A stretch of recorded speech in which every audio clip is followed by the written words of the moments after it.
Hello, my name is Sonia Leong and I work as a professional manga artist based in the UK and as a member of Sweatdrop Studios. I'm going to show you today how I would colour this piece of line art that I created specifically for Chameleon and for its customers to use. So you can actually download this line art and practice it yourself as well. So I've printed it out in advance so we can hopefully avoid any mistakes, or if we make any we can start all over again without wrecking the line art. So yeah, use a laser printer if you can, if you're going to print it out, so that it is it's marker proof. Okay, so print out your line art using a laser printer so that your lines don't smudge, and we're gonna start now. The first thing I always do whenever I approach a drawing, particularly using Chameleon markers, is to lay down all the flats and any light or basic gradients. So what I'm going to do is I'm going to start off by using a skin tone here, and I'm going to start blending this.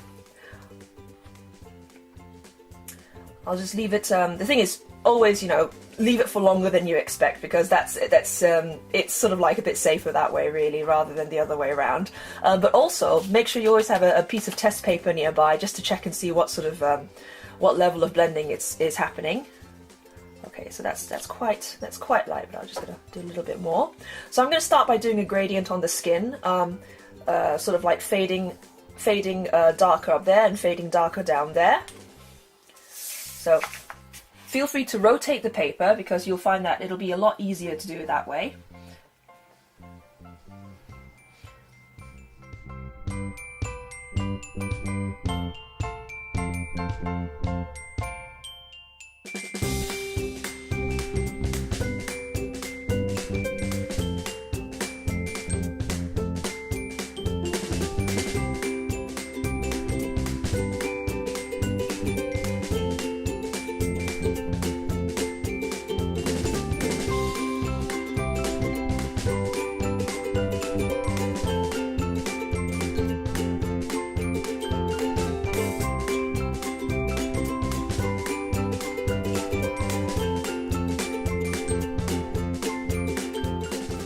Keep going across the whole of the picture and try to aim for all the areas of skin, bearing in mind where the lighting is likely to come from. I'm going to assume that the lighting is going to come roughly from this top left corner over here, so I'll try to make it so that with all the other areas of skin we'll go from light to dark in this sort of direction. With the face it's a little bit more complicated, simply because they're generally due to the contours of the face, there's a little bit more of shadow up here and then down here, particularly where the hair is, but we're just going to start off by doing some of these light fades first of all.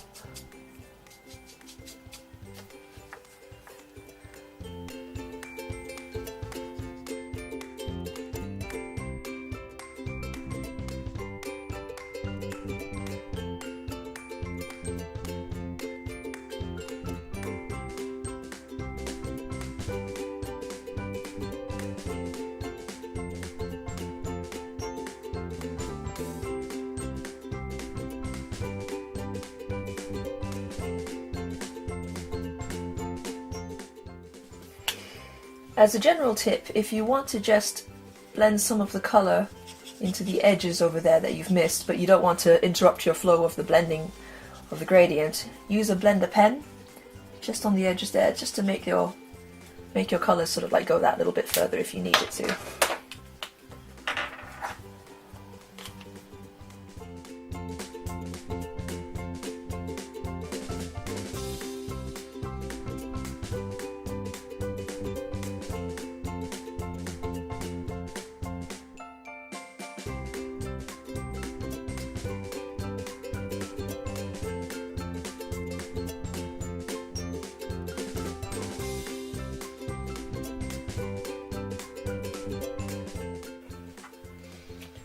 Okay, so we've got a basic gradient on the skin now, so I'm going to add some gradients onto the hair. She's going to be blonde, so we're going to use a yellow colour.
Another useful tip about hair is to try and aim for there to be a kind of halo or crown to use as a highlight. So you can see here I'm leaving the white of the paper specifically for leaving as a highlight in this area. I'm just going to add tiny little bits of blender.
I'm going to start working with the light green. The main part of her dress here is supposed to be a dark green, so I'm going to flat fill this in with a light green first of all, but then the sleeves are a lighter colour, so I will use gradients on that.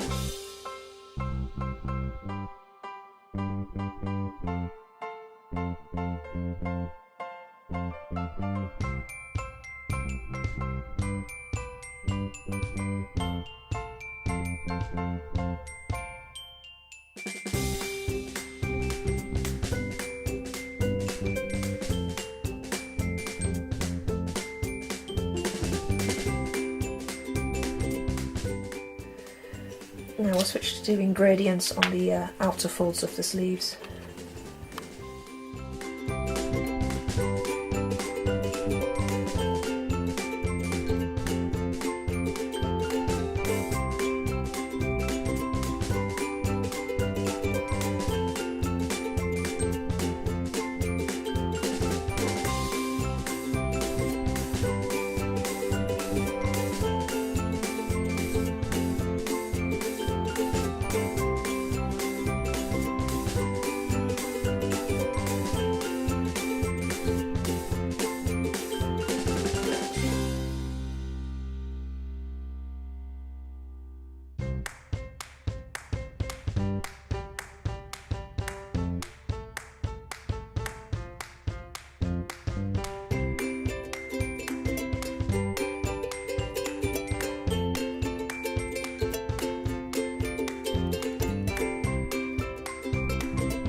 just going to start filling in some of the brown areas here.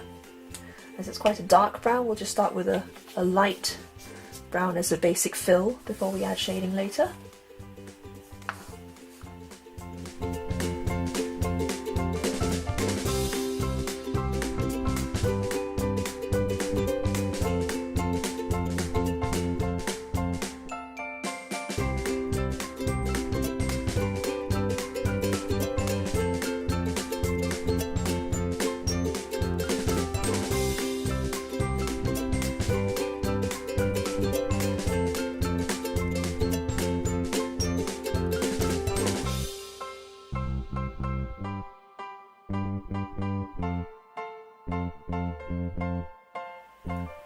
Our eyes are similar to hair. There are certain tricks you could do to make an eye look very sort of round and glossy, and in this case here, if lighting is coming from above, you want there to be a sharp extreme highlight in that top corner. So what you want to do is, in order to give it sufficient contrast, you actually go from light to dark that way, so that so it's very dark where you manage to put a little highlight in. What we'll do is we'll make it all nice and dark at the very top, and so we'll put some white ink at the top.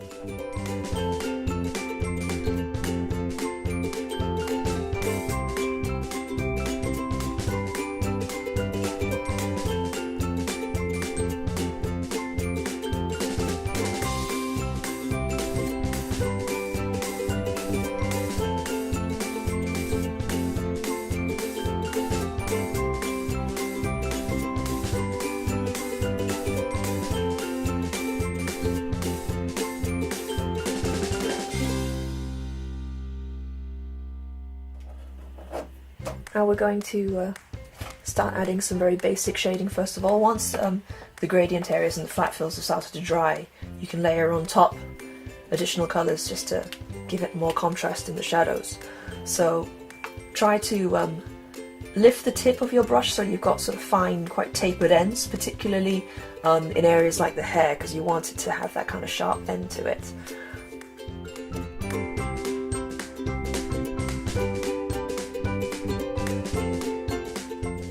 I'm starting off with some basic yellows just to see where the shadows best go, and then I'll darken it later with a few shades of brown.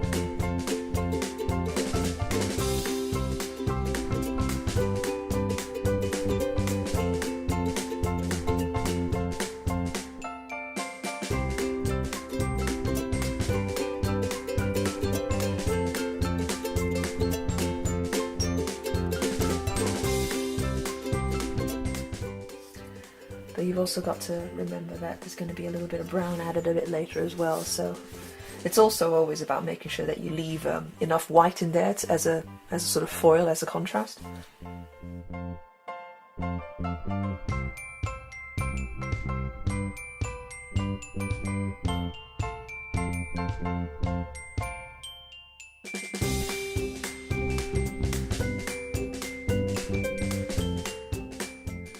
Well, yeah, I mean, well, I think I've sent, yeah, I have sent you all of the, I've sent you the finished version as well, yeah. We've got instructions through as well. Mm.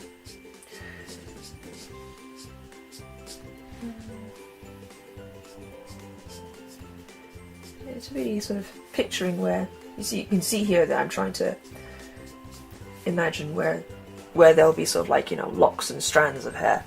So I'm trying to give that impression that there are these little areas here and there.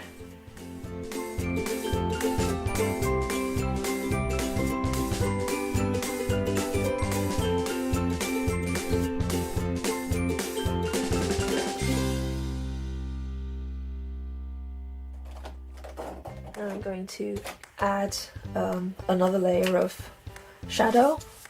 Whilst it's still fresh in my mind and I can see where the yellow marks are, I'm just going to add just a little bit of brown Add a bit more depth in there.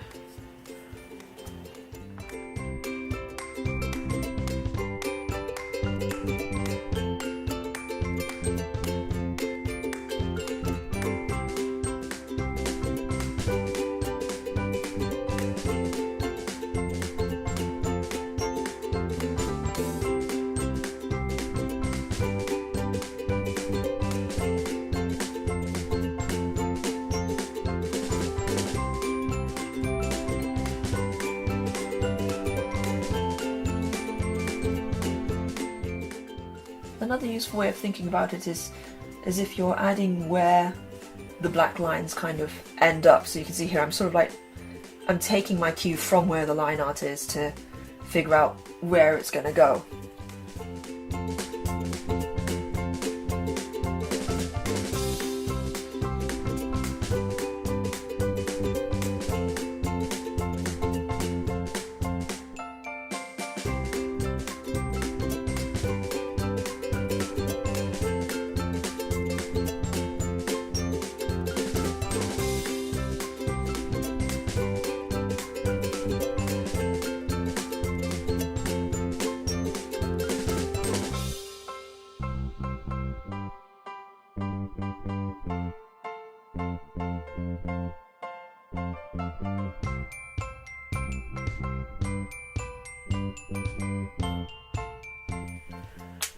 Right, I'm going to add another level of shading to the green areas.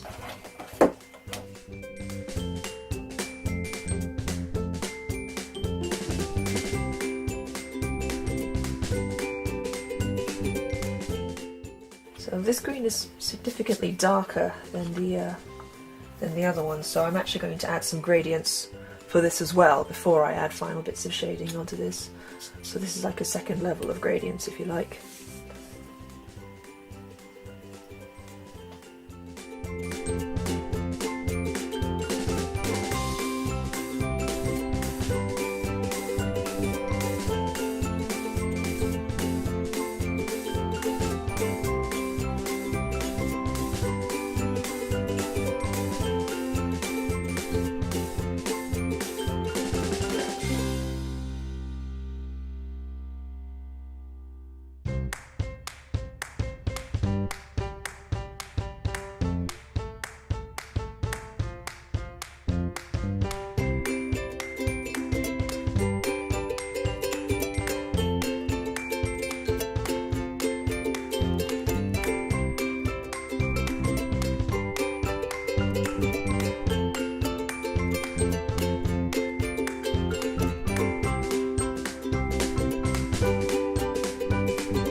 Whilst that's drying, I'm going to start adding secondary shading for the skin.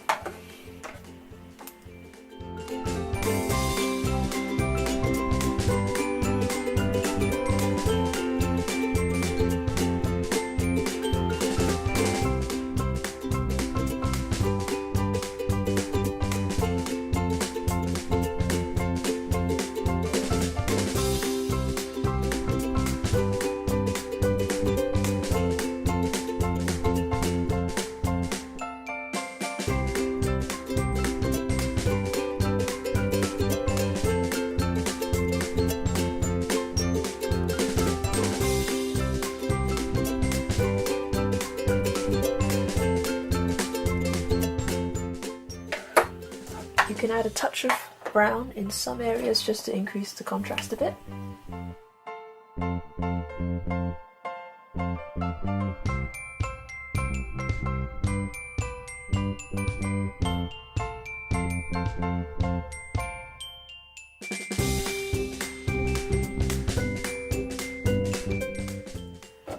I'm going to add some shading to the sleeves, well the sleeves of the dress.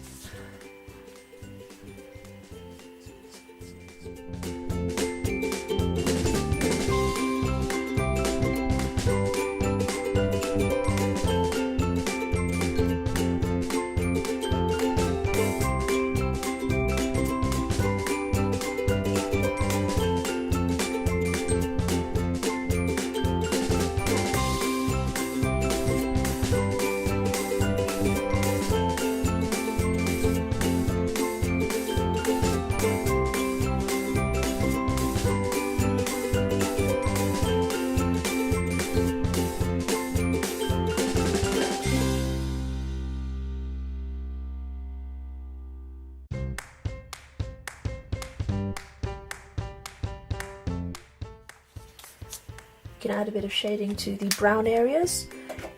As the brown tone is quite dark, I advise doing a little bit of blending here and there as you see fit, just to make sure that the very dark colour doesn't overwhelm the flat fill that's already there.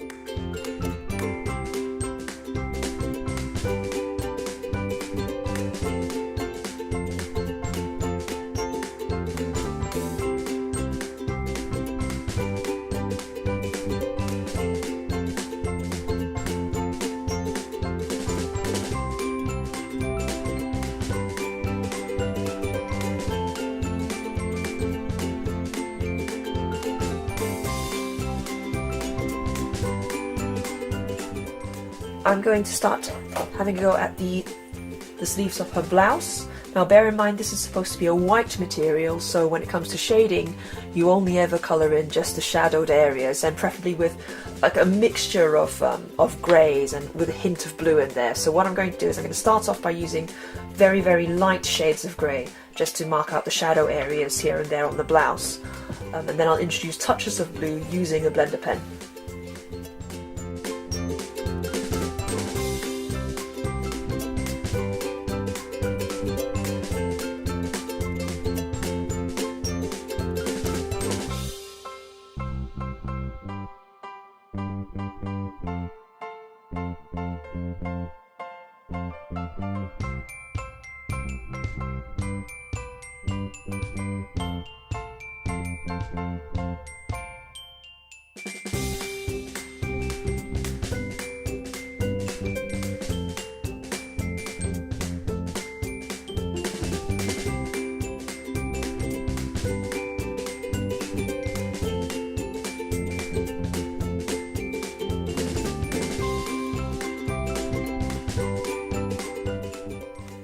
What I'm doing here is I'm just regularly keeping it topped up so that it's quite a light grey.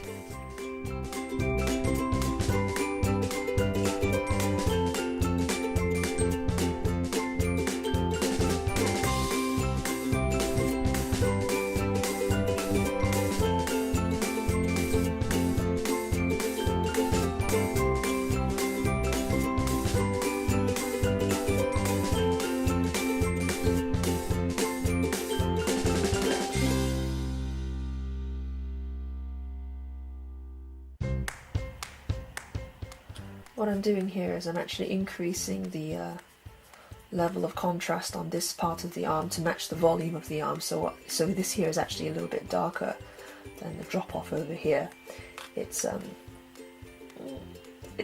don't know, it makes an image look a little bit more like as if there could be more sort of environmental lighting going on. So it can look quite nice that way.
add a few little touches here and there to the cravat and some of the gemstones.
Now I definitely need to wait for those eyes to dry for a moment before I do the pupils.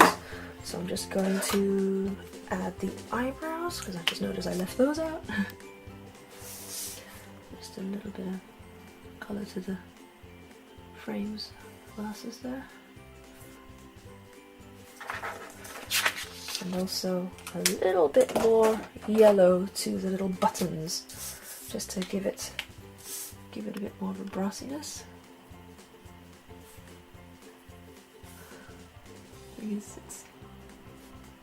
I know I've coloured over them and they're brown a little bit, so ideally they should be a bit more white, but you can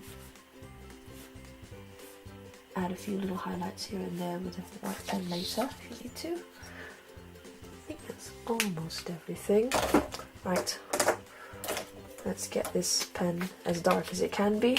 Now we're adding very dark circles into the pupils over there.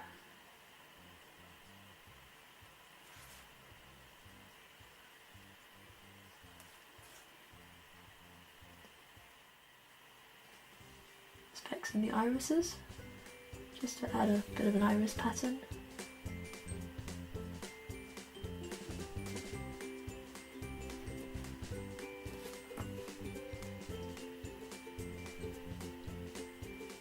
Very light touch, very tiny little strokes. Okay, and then time to add some little bits of white. I find that like a little white gel pen tends to do the trick with this, and this is particularly important because your character's wearing glasses. Use it to draw across. Draw it across the eyes so that it really looks like as if there's, a nice highlight of glass cutting across, just to give it that feel. And then add a few streaks in very nice sharp angled lines. Try to keep the angle consistent so that it looks like it really is light just bouncing off.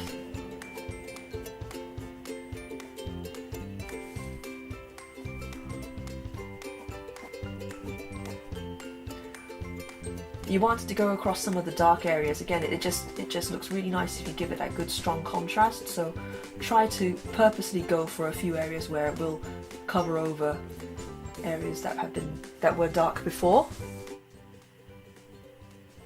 So yeah, little white dots in those top corners just there and there.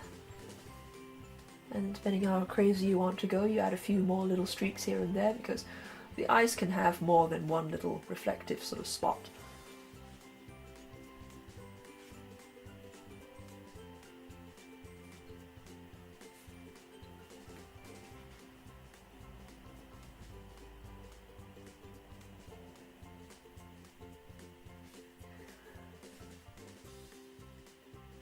I tend to put a tiny little bit on the lips here just because it makes the lips look as if they're a bit wet, so a bit more lively. And then just a few little dots here and there on the buttons and some of the gemstones.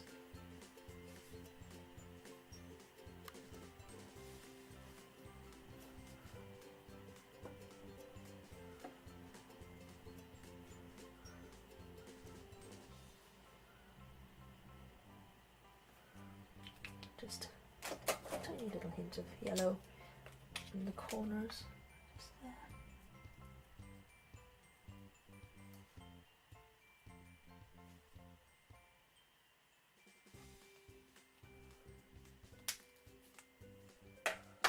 Okay, and I like to add just a few little sparkles on the eyelashes as well, just because I believe in pain. Punishing myself. It makes it look really fancy.